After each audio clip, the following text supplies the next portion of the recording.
It is the last day in the month of May 2021 and the first day in the new working week. Ekaro, welcome to the home of Africa's colorful breakfast show. Hello, Africa. Good morning. She's Oluchi Onobong and I'm Olisa Chukuma. What a weekend it has been for all of us in the news and also in sports, coverage and politics and lots more. We'll bring you lots today on Breakfast Central. But first, a look at the headlines. Well, kidnapped students gained freedom in Nigeria, but 200 others have been abducted. Still in Nigeria, insecurity worsens in eastern and northern part of Nigeria. ZAMALEK have won the inaugural Basketball Africa League tournament in Mali. More on that later in sports. And in the world of entertainment, Burna Boy WIZKID nominated for BET Awards. There's more for you when it comes to the COVID-19 updates right here on Breakfast Central on News Central. Stay tuned.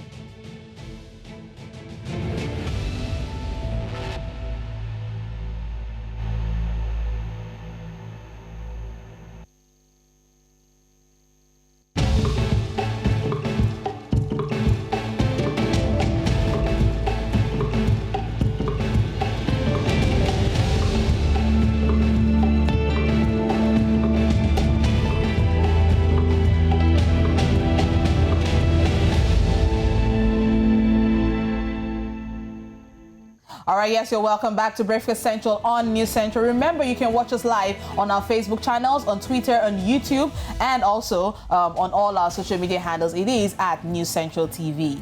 All right, well, starting to move forward, our top story this one and takes us to West Africa, Mali, where the West African regional body ECOWAS have suspended Mali after last week's military coup. A delegation of several ECOWAS heads of state is to go to Mali to press the coup leaders to restore democracy. Meanwhile, co-leaders announced details of a new constitution in a televised statement and pledged freedom of speech and movement. But there was no suggestion that the previous government would be restored as demanded by Mali's neighbors. All right, so we are now joined by News Central's African correspondent Abdinor Arden this morning. Abdin, good morning to you. Situation in Mali, ECOWAS look like they've waked up to the call, suspending Mali. Tell us what really was the meeting out there, the ECOWAS Congress in Ghana. Well, thank you so much. The meeting of ECOWAS, as we very well know that last year or in the previous coup, ECOWAS played a great mediation role in order to solve the situation. And the action they've taken now has really pressurized the coup leader, and he's promised on Friday that he will name the new leadership after 2 days. So we haven't yet gotten the confirmation, but we're still waiting for the new leadership that is going to name. All right, and not forgetting that just recently there was a release of the Prime Minister, and also we had OWERRI who was also released as well. But now let us understand the economic implication with the suspension of ECOWAS. That's Mali being taken out of the ECOWAS, do we call it the association? What is the economic implication of this suspension as we speak? Poverty and economic hardship is also one of the reasons that the public even supported the coup in the beginning. And economically speaking, Mali will really be affected. The other issue is the country has a population of slightly over 20 million. Therefore, this will really enforce or even put more pressure and anger of the public towards the coup leaders. Because once the citizens are really affected by the current situation economically, away from the political situation, then it means that the pressure will be too much to handle for the coup leader. All right, well, we saw some of the ECOWAS meeting in Ghana yesterday with the blocs and some of the comments we've been hearing of the ECOWAS Council members there. So are we saying that, ECOWAS are now leading the front in the situation in Mali? We don't need any more international interference. If AU has been quiet, at least the ECOWAS bloc is looking at the situation in Mali right now. It is indeed the call for an African solution for African problems, and this is not the first time that this is happening in the continent. We've also seen that the Nigerian President Muhammadu Buhari, people were really, speaking about the intervention of Nigeria and many other countries on the Mali situation. And this is not only because of Mali's political situation. Security-wise, once the situation gets out of hand in Mali, looking at the terrorism and the insecurity situation, it means more problems for the neighboring countries in West Africa. Therefore, ECOWAS feels that before it allows the situation to deteriorate further, giving opportunities to more militant groups, then it's much easier and faster to address it by using various coercive or enforcement measures. All right, and now, Abdinal, one more question before we let you go. Looking at Mali and the coup that's happened since the year 1968, there has been 5 coups that has taken place from that year till date as we speak. And out of these 5 coups, 2 have been organized or have been pushed forward by Colonel Assimi Goïta as we speak. And this puts a lot of questions to this particular personality. What does this say about Colonel Goïta, Assimi Goïta, I beg your pardon, in Mali? Well, we might see the end of his influence, as analysts are predicting concerning the Mali situation, because if a specific individual or one individual continues to remain a key challenge for the situation of the country, then it means the pressure, once the current situation is resolved, the new leadership is made, then the next hurdle to be overcome will be Assimi Goïta, the colonel, who has also named himself to be the leadership of the country.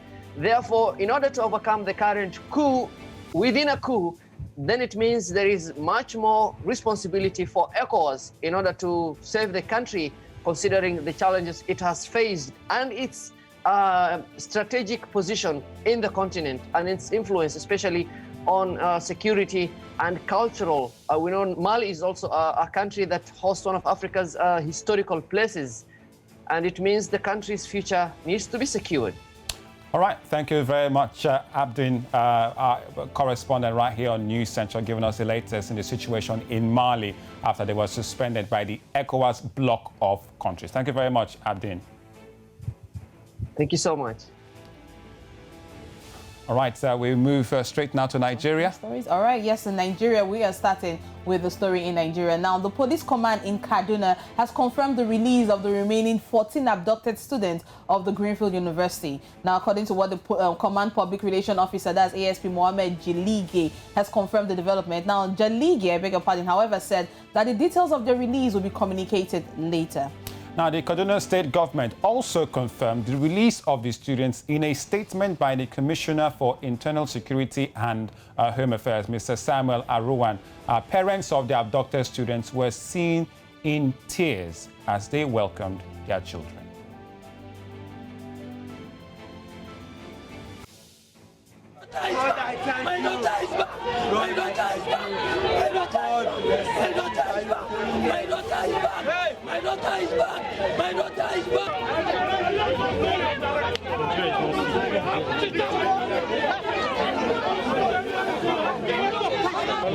Later. Yes. Okay. Let's go up on your right back.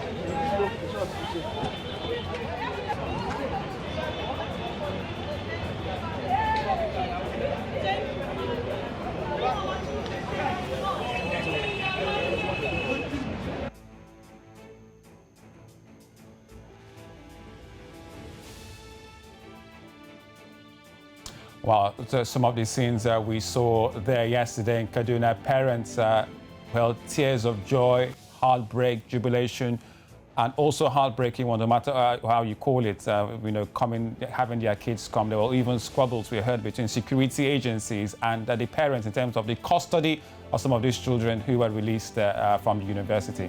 Meanwhile, while that was going on, barely a few hours later, at least 200 students of an Ismailia school located in Tenjina in Rafi local government area of Nigeria's northwestern state have allegedly been also abducted. Now, reports say one person was shot dead, while another is critically injured after gunmen carried out the kidnap operation at about 4:30 p.m. local time on Sunday.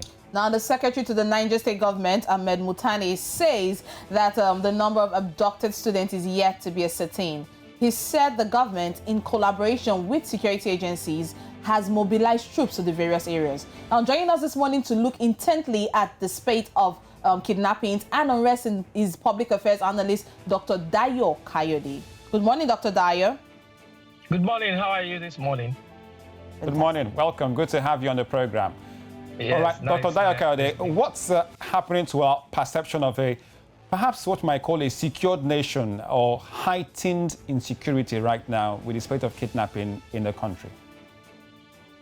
Yeah, the whole thing that we are experiencing in this country presently can be summed up under systemic breakdown. Because when you look at our nation, there is no area that is working. Is it the health?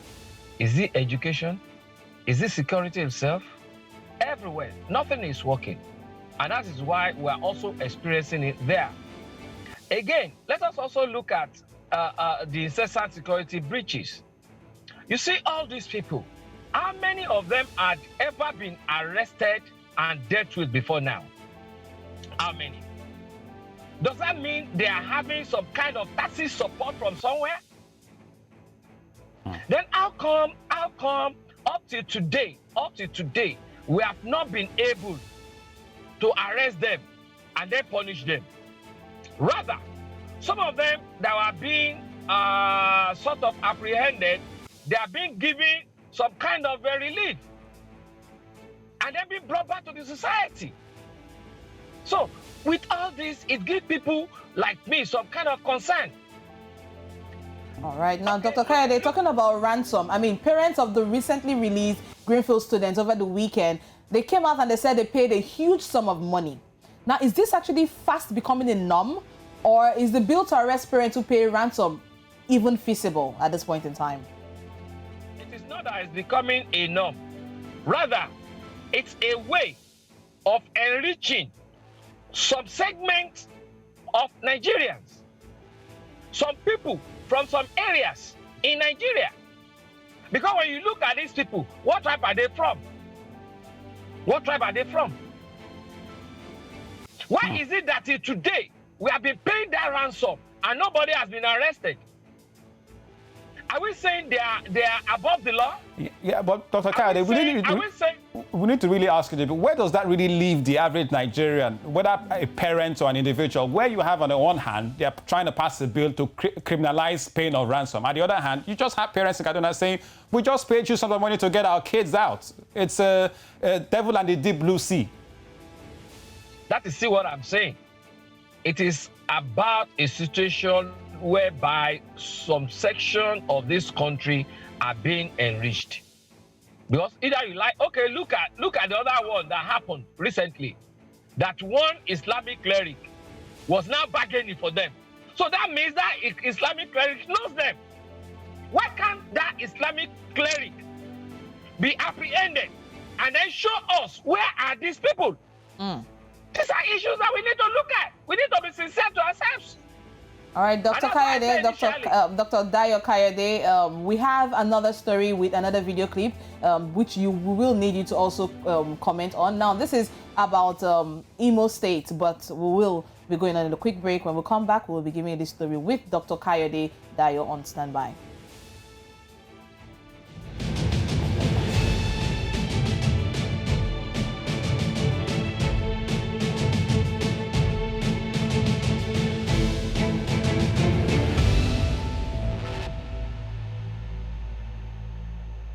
All right, still on the case of kidnapping and mayhem in the country, another INEC office in Imo State was set ablaze, and in OWERRI there was civil unrest, and many people fled the city while others stayed indoors for safety. Let's watch this clip.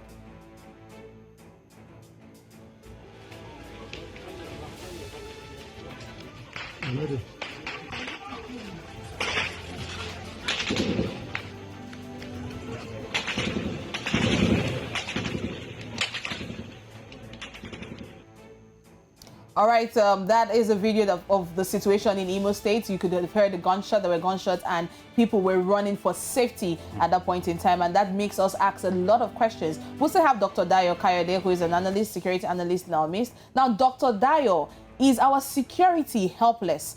And do we even need international community to come to our rescue at this point in time?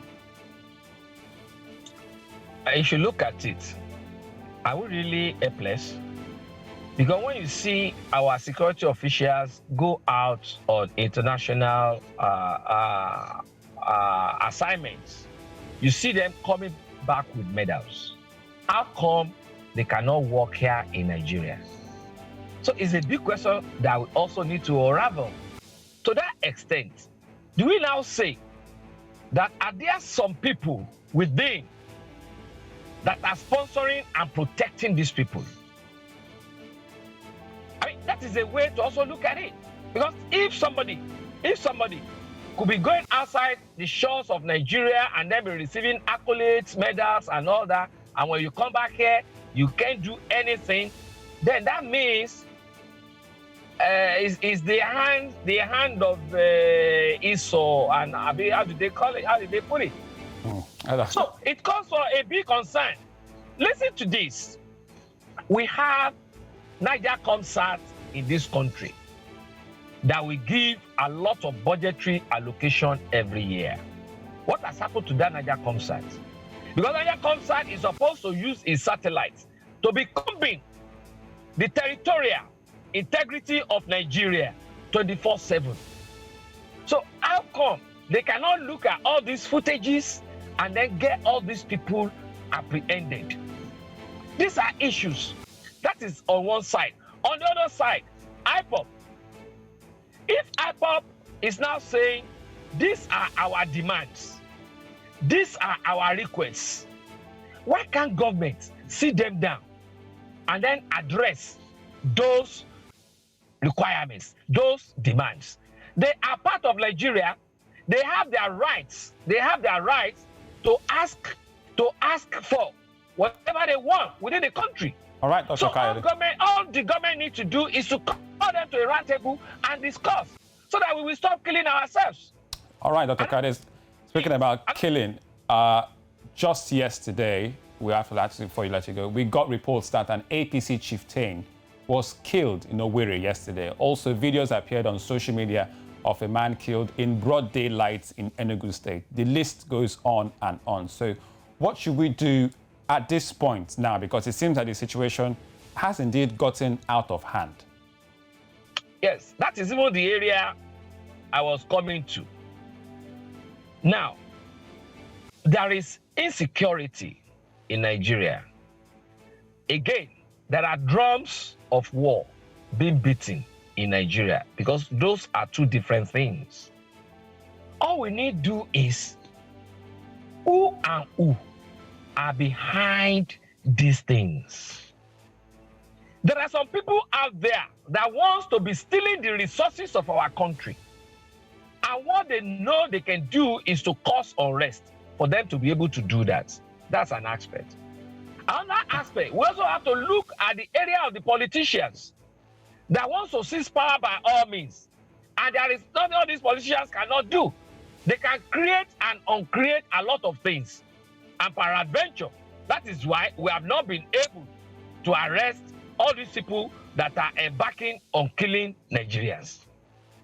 So these two issues, we Nigerians need to look at those two issues seriously, with serious concern, for us to be able to arrest all these things that are happening to us in the country. Okay. With war, with unrest, with kidnapping, with killings, there is no way we'll be able to take rights.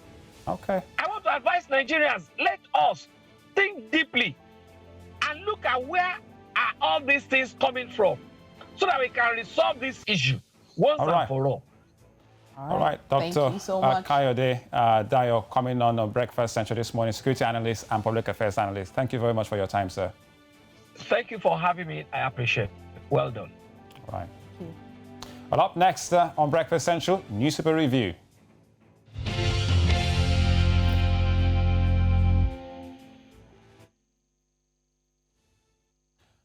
All right, so Breakfast Central on News Central. We're going straight to the newspaper this morning with Oluchi and Olisa. Where do we start? We're starting in Nigeria. Okay. Looking at the Nation newspaper this morning, we will be giving you some of the headlines that we have in the papers this morning. Now, looking at the Nation, it says on the upper left-hand, bandits demand 180 million naira for George and others. Now, this is also talking about ransom that we just went through in one of the stories this morning. But you'll find more details in the papers for you to read the Nation newspaper. Worried to open Lagos-Ibadan standard gauge for June 10. It's also here in the papers this morning. It also says government and firms to raise 4.6 trillion naira from capital markets. Is this a good one? You need to go to The Nation for you to read. Now, one of the major headlines we have here is uproar over more killings, abductions in Oyo and Imo. It says Jonathan's ex-aide was shot dead, 30 killed in Ebonyi Benue boundary, scores of students or pupils kidnapped in Niger. Buhari says perpetrators won't go unpunished. This is the major headlines we have in The Nation newspaper Nigeria for you to read this morning. All right, it's a Monday. Let's go down south to the Sowetan in South Africa to see what they have on the front page of their papers this morning. So you have a picture there of President Cyril Ramaphosa, and it says, big relief for boozers as President Ramaphosa announces move into alert level 2, which means earlier closure for pubs, taverns and restaurants and basically bars, according to new curfew regulations. So, right, so a bit of relief out there in terms of bars, pubs and restaurants for opening. And also at the bottom it says, I live in fear of farm murder accused. All right, so find out more on that story on page 2, but there's a teaser on the front page of the Sowetan says, survivor escaped by faking death as his brother, friend were beaten to death in Piet Retief. And also at the top there, Army Faku shines without empty, more now on page 4, and the likes of, Amazulu denied Downs title double. All about the Amazulu team winning yesterday in terms of the cup final in South Africa. All right, from South Africa, we move steadily to Uganda. We're talking about the Daily Monitor this morning. Now, the upper right hand of the Daily Monitor says what you should know about induced labor. That's on page 15 of the Daily Monitor. Now, one of the major headlines we have here is talking about the November City, the killings that emerged. It says new evidence on November City killings emerges. That's what it says here. It's an investigation, and it says there's a forensic analysis of 400 videos that shows, among others, the shooters of people on Kampala Road that spotted military and some other security forces in their uniform. Even the plate number of the vehicle is clearly stated out here in the papers. But you need to go to the Daily Monitor from Uganda for more information. All right, let's go to Liberia, shall we, for a paper called The Front Page. So there you have it, the front page of the front page. Quite a ringer, isn't it? All right, so it says this on this one. It goes, who wants Kemaya out? So a big question there. Says that speculation heightens over foreign minister's purported resignation. Government clears the air. Find out more, because that's the top story in Liberia. Ministry of Foreign Affairs is embattled right now. Also there, it talks about Uncle Sam's concerns. U.S. engages with Liberian government delegation on governance, corruption, and human rights. All that and more on the front page of the paper, the front page in Liberia. All right, and that's it for the papers we have for you today, the last day, which is the 31st of May, 2021. Coming up next on Breakfast Central.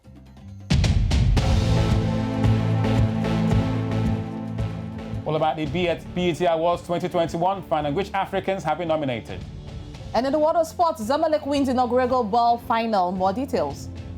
And COVID-19 updates around Africa right here on Breakfast.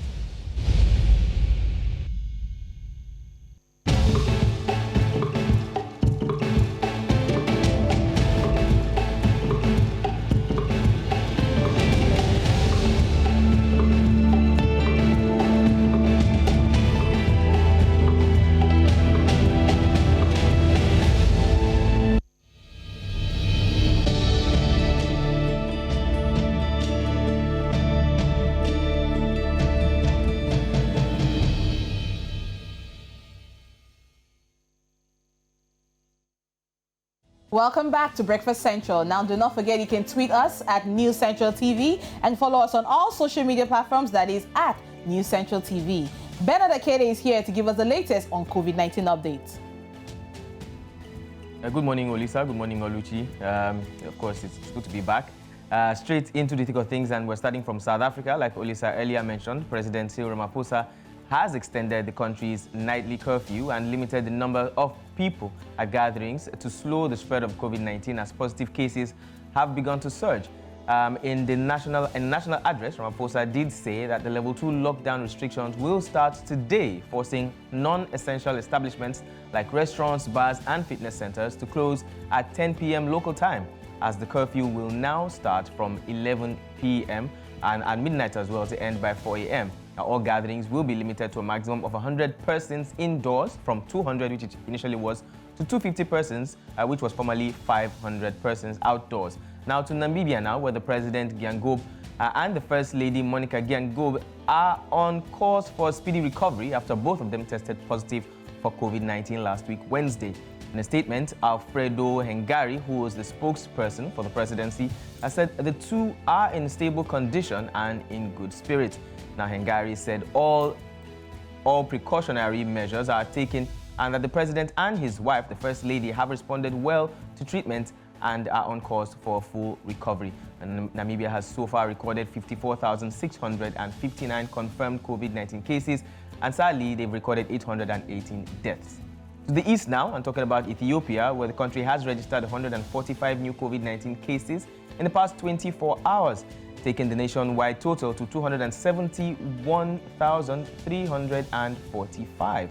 The country's health ministry said 12 new deaths were reported, bringing the total death toll of the country to 4,155. Ethiopia has 29,644 active COVID-19 cases, of whom 413 are under serious health conditions, and this is according to the ministry.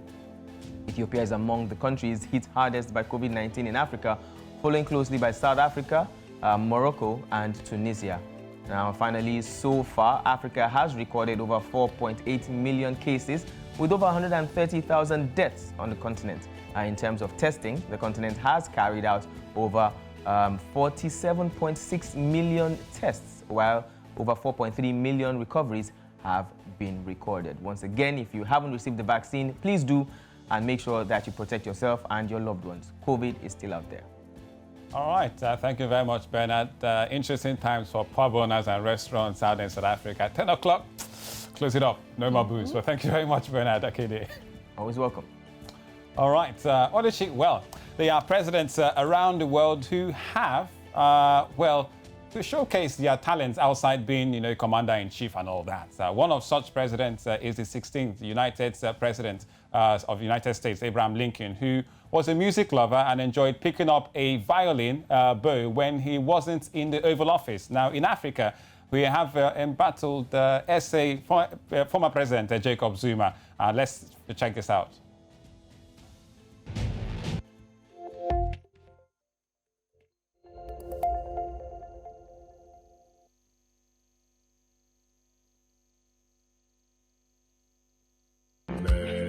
People, the Lord has chosen as his heritage. Bless the people, the Lord has chosen as his heritage.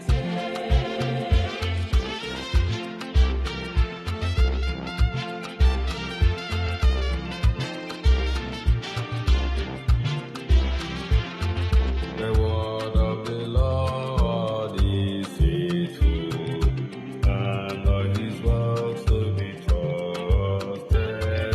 The Lord loves justice and right, and his merciful love is the end. Bless the people, the Lord has chosen as his heritage. Bless the people, the Lord has chosen as his heritage.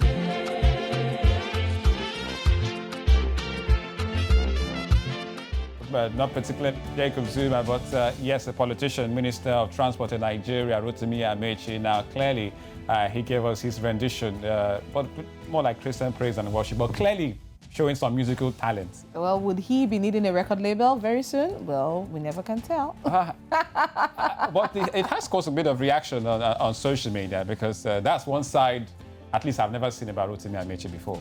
Everybody has a hobby of some sort. I mean, this is what he enjoys doing at his free time when he's not officially on duty. So yeah, it's okay, it's allowed. I wonder, perhaps maybe for President Buhari, if there's anything we don't know yet. Also, it is a Monday. Remember, it's a Monday. It's officially one of the most productive days of the week. Also, let us find out how to create the perfect business slides. Now, Mondays is a serious business. Let's find out more in this report.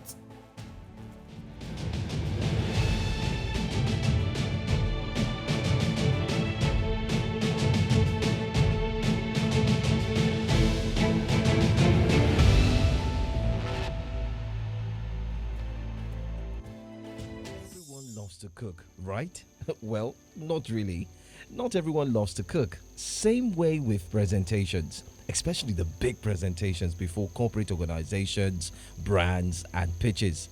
This problem is often way too big for those who have a phobia for creating presentations and talking.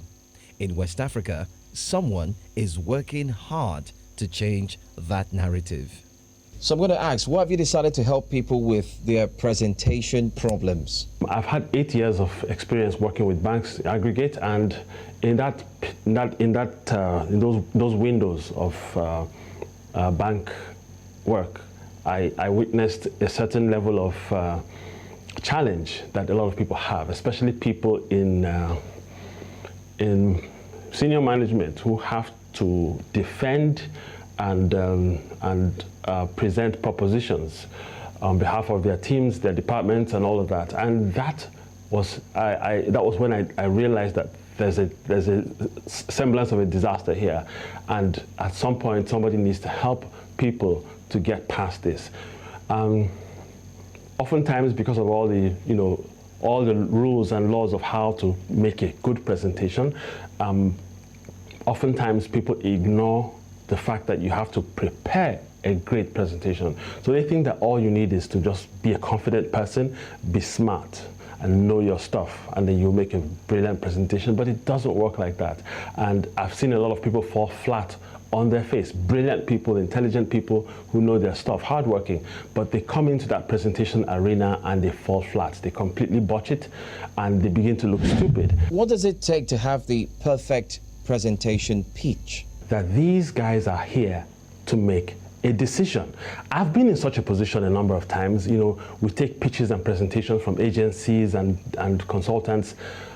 We're there to make a decision.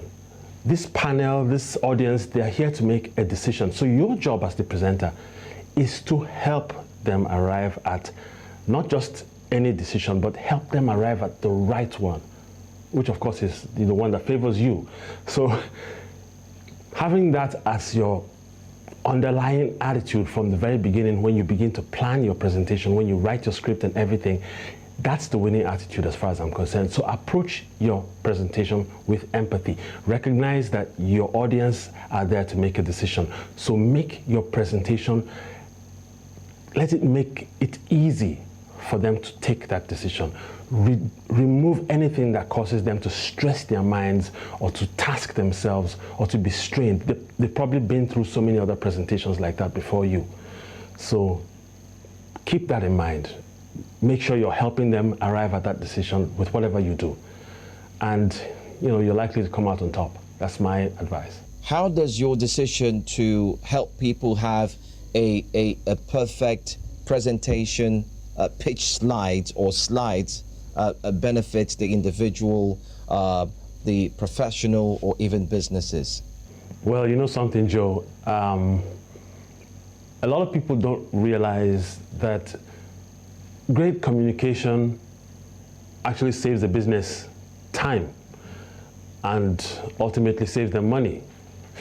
And it still boils down to what I mentioned earlier, that the reason people are taking your presentation, the reason people are consuming your material, your content, your communication is because they have a decision to make. So if they can make that decision faster, and if this happens at scale, you can imagine the exponential effect on the bottom line. The company does better, ultimately. They save time, and as a result, they save money, they save resources, and decisions are made faster, so the products can move a lot quicker. Because when you have enough material, enough ease of information to be able to arrive at a decision, the stress levels are greatly reduced. So yeah, ultimately, every business benefits greatly from having not just one or two great presenters, but a culture of good presentation. Scales exponentially. A presentation designed to give a short summary of your company, your business plan, and your startup vision can be complicated to create. However, with the help of people like Chubike, one can be certain of getting it right.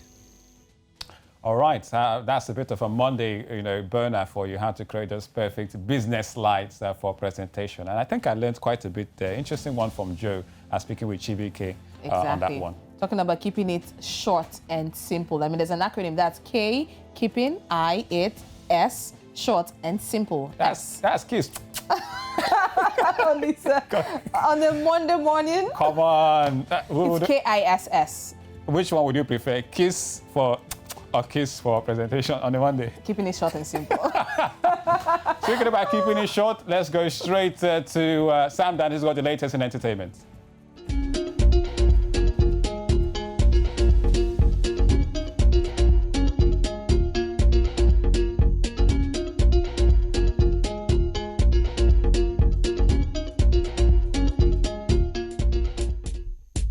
All right, so welcome back. It's time for entertainment right here on Breakfast Central. Speaking about kisses, well, I don't think I'm getting anyone soon from this lady. Nigerian actress YVONNE ORJI has dropped her debut, book in the United States, and this is a big feat. Now let's bring on Sam Dandy, who will tell us all about that. Good morning, Sam.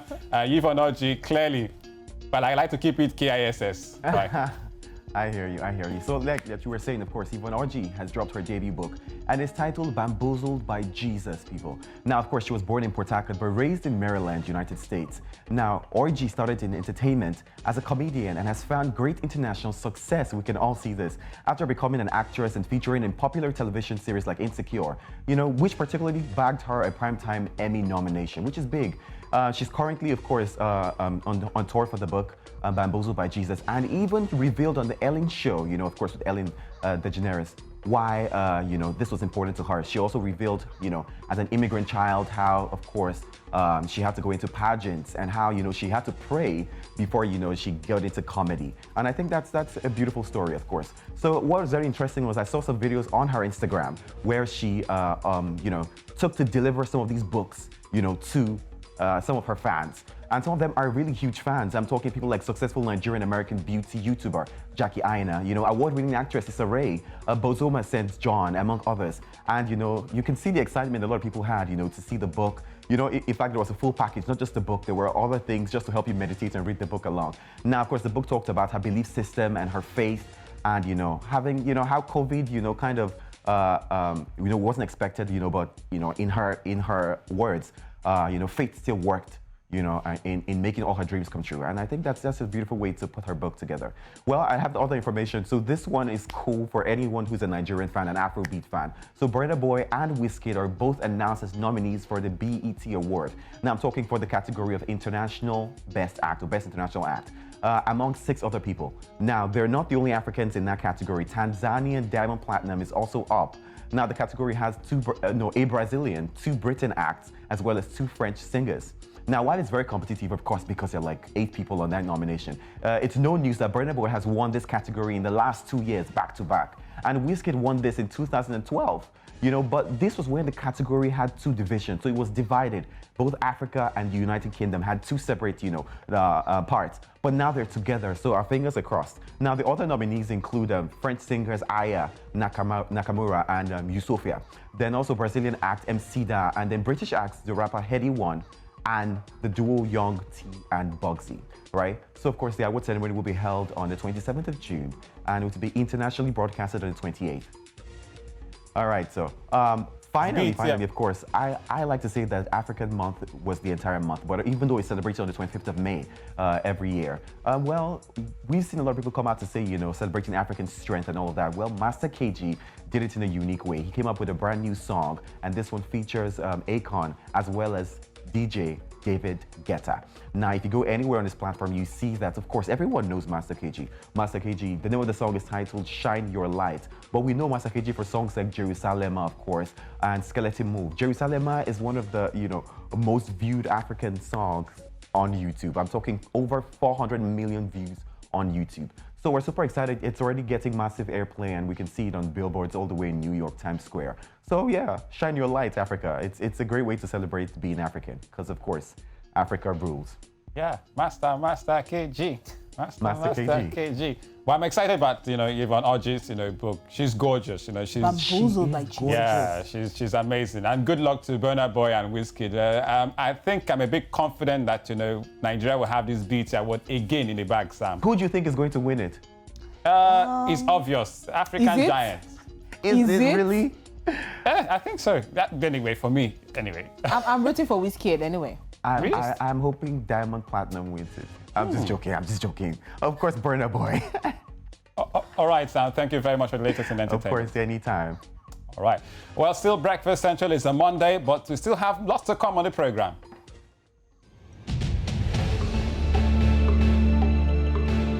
The Basketball Africa League, ZAMALEK are champions. We'll tell you how.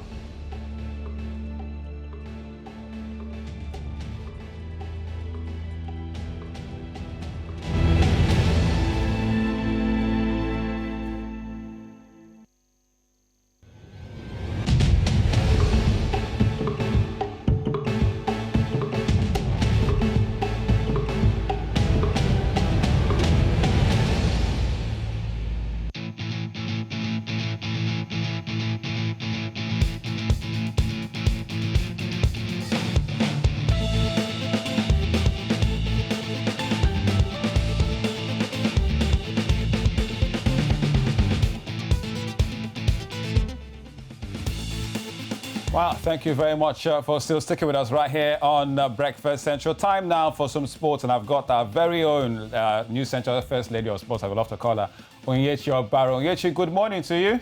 Good morning, Olisa. Nice to be here once again.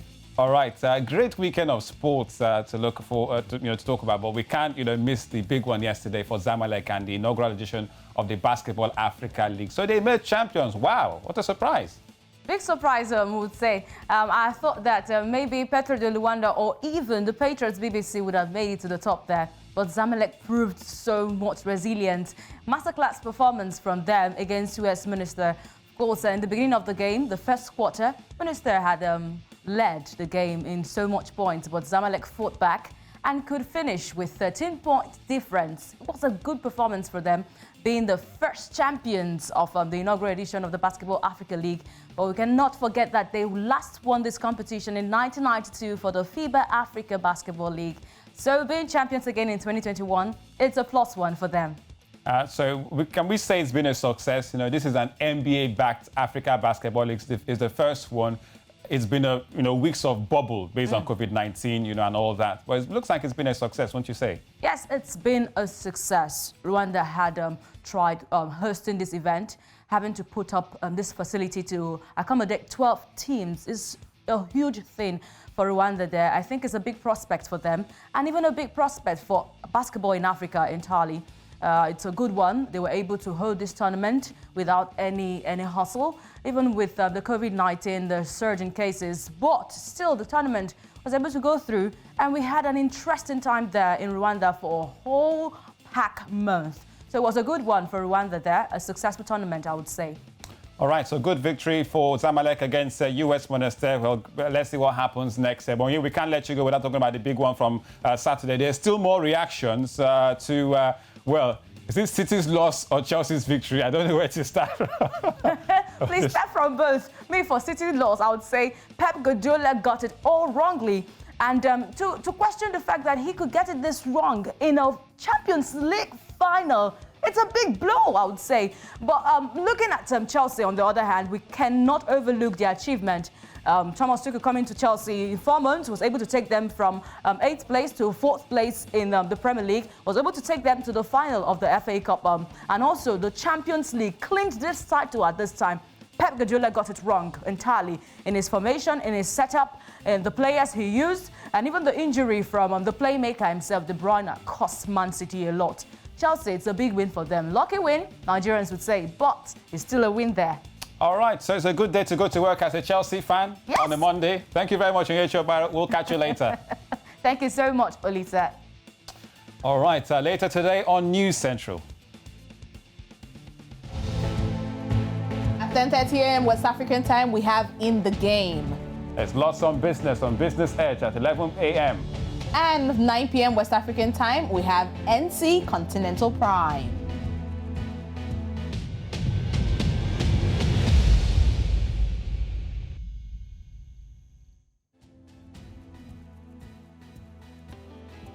All right, so quite a wonderful weekend and a good start to the Monday, you know, with news, sports, politics, you know, insecurity and all of that in the mix. And business, keeping it short and simple. Yeah. Learning how. That's a cue offer. I like to do that to you. Lot. All right, KISS is going to be, but there's only one team who are only sharing kisses this morning, and that's Chelsea. Congratulations to Chelsea fans. Yeah. Now, Abdin, our East African correspondent, gives us this package from Kenya on how Chelsea fans celebrate their win on Sunday. We'll see you again. Bye-bye for now. Tomorrow.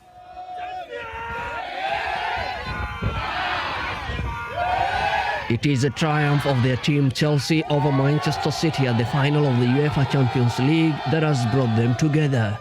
In their dozens, they travelled, watched the match together, and when their team lifted the trophy, gathered here today for their victory parade. Kitted, they came not to kick a ball in their finals as their counterparts did, but to kick off their victory parade in this coastal city of Mombasa.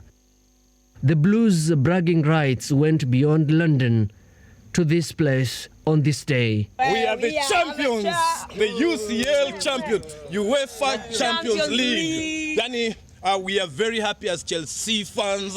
We played a fantastic game and the results were excellent and fantastic, and we are happy even as we celebrate this Champions League.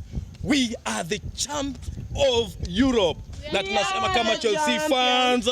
We are happy! We are champion! So tell us about your event today. What's it all about? We are Chelsea ladies team. We came to support the team from Mombasa.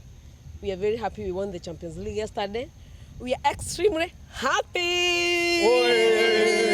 They are a fan base that has been trolled in Kenya with claims of not being superior or populated, owing to dominance of former superior clubs in the English Premier League. But this is their day regardless, as if winning the Champions League was not enough. To add salt to injury on their London rivals Arsenal, they drubbed the local Arsenal side by 4-2. Today we had a friendly match against Arsenal, and we are happy because we played the same way our brothers, the likes of Rudiger, N'Golo Kante played, and we are happy because the results were fantastic too. We managed to beat, in fact, we beat Arsenal 4-2, and we don't brag about it. We are the champs. Whoa. We are happy. Yeah. When they were dominated by their excitement, some took off time to show off their skills. This group is more than just a fan base. It was not only celebration. They spared time to remember their beloved fallen fellows, and they held a moment of silence for Clifford, one of their departed colleagues. We have lost one of our members, Clifford. He has been one of our very active members of Chelsea Kenya. He was a committee member, and he was to travel with us to Mombasa. He was supposed to be with us today, but he couldn't make it. God took him. So we are going to do a moment of silence in respect of Clifford. We pray for their family, and we pray even for our own peace, because most of us, we've been very close friends with him. We feel that we have lost someone we know. Some of these Chelsea fans travelled from different parts of Kenya. Luthen is one of the Chelsea fans from Nairobi, and there are many of them here from different parts of Kenya, and they chose this location for their celebration. Across the country, our social medias have numbers of up to 20,000, 30,000, but normally we normally have most of our activities. The attendance goes to up to around 100, 200 sometimes. Except now, during this Corona period, numbers have really gone low, but before that, we've been having so huge numbers. The idea of starting Chelsea Kenya was, it was an idea that we stole from our counterparts in Tanzania, because Chelsea Tanzania started earlier than Chelsea Kenya. So what we did, it's like we copied the idea. We know we have Chelsea Rwanda, which is not as active as ours, but the idea is that we combine and link up with so many other Chelsea fans groups, especially in charity work, because that's what Africans need most. So even as we try to support the club that is in England, but we try to make the sense of being a fan by also helping those people who are less fortunate in our community. Thank you so much. Okay. The level of joy of these fans is visible. The only thing missing is the trophy and the medals. As the day faded away, this fan base continued its celebrations, but they hope their excitement shall last beyond May into the future in order to increase their fan base and boost their bragging rights in Kenya. Our Chelsea made us proud last night. Yeah, we are champions. Come on, Chelsea. Come